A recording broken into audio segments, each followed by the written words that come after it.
mean that you would die. It's okay to go ahead and eat from that tree. So he lied to her again. He was really saying that I didn't mean what I said, that I would judge sin, that I would judge disobedience. Isn't that where most of mankind is today anyway? They don't really believe that the God of creation would have the heart or the harshness to judge sin. Most people are making excuses that God is a God of love and I've done more good than bad. He's got to accept me, don't they? Are you there today? Do you believe I won't judge you? So where was Adam? Didn't I appoint him the leader of these two? Didn't I speak to him that he was to make sure that that tree was not eaten from? He must have passed that information on to Eve because she knew.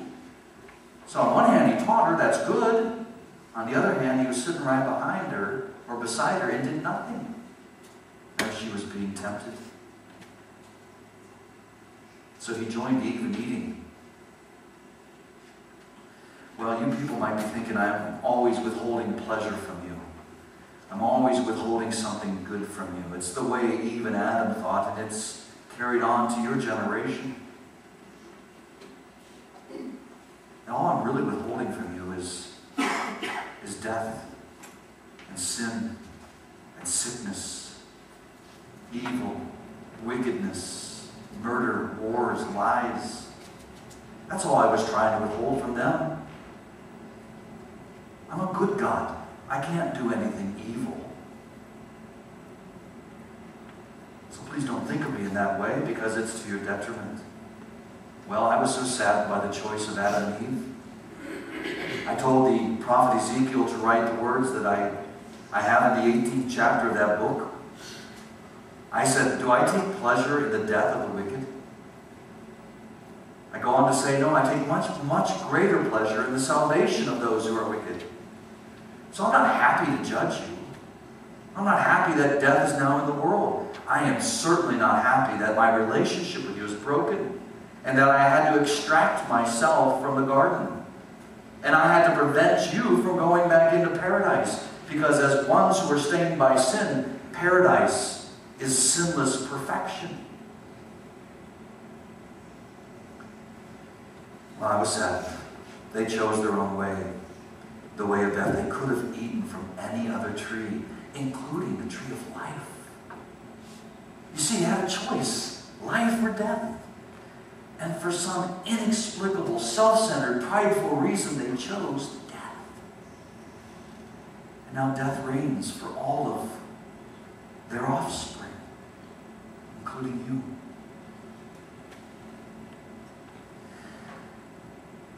Now, a lot of other horrible things have happened because of this. There's not enough time in your life to talk about them all. But to sum it up, they lost perfection.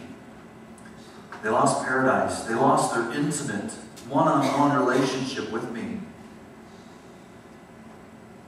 They lost life. I am holy. I am righteous. I am life. They became dirty, wrong, and destined to die. But I also said one more thing before I left them. I said this much. There's going to be a day when a seed, one seed, from the flesh of Eve will be born to crush the head of the serpent, to crush the deeds of Satan, to crush his work and the penalty that it brought. There will be one seed in the future who will do that for you. I'm going to make it happen. So look forward to that day with faith and trust in me. Well, in your history, I kept giving you previews of the good news to come in my Son. Previews like a movie you see. Previews as you sit in a theater drinking your pop and eating your popcorn. Great pleasures in life, I'm sure. You watch these previews, they're meant to show you what is to come in a full-length movie. And the previews that I have given to you in history about this good news are meant to be a glimpse of what is to come in my Son.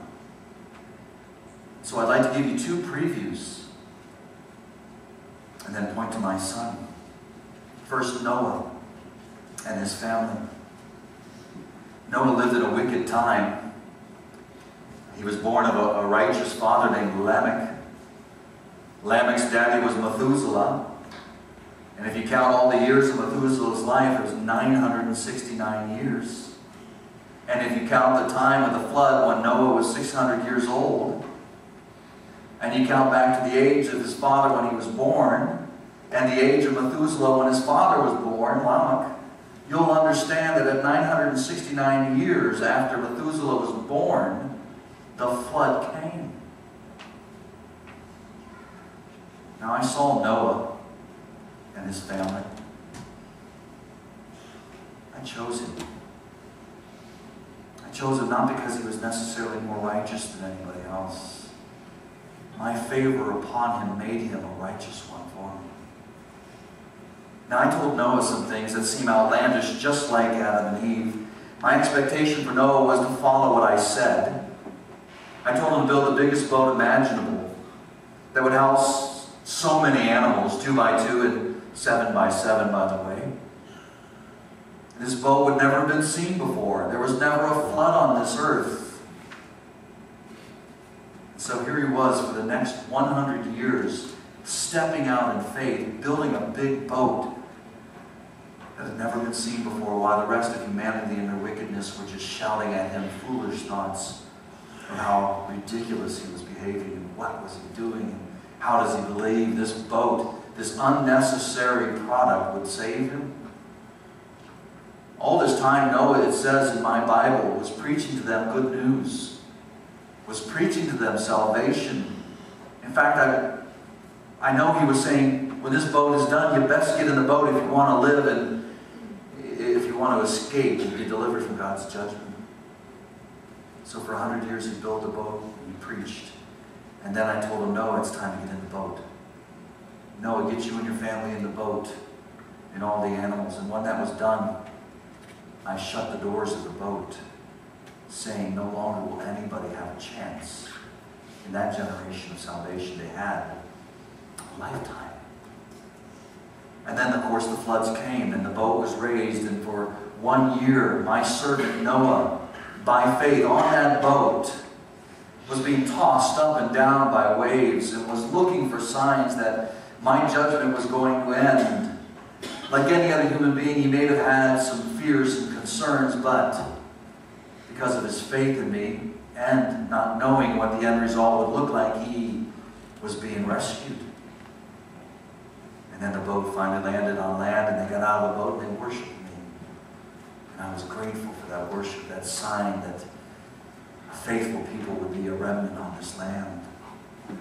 The good news for Noah and his family was the boat. Get in the boat and you will be rescued. And then my second preview of good news is Israel, my chosen people. From Abraham all the way through the millions that have come from him.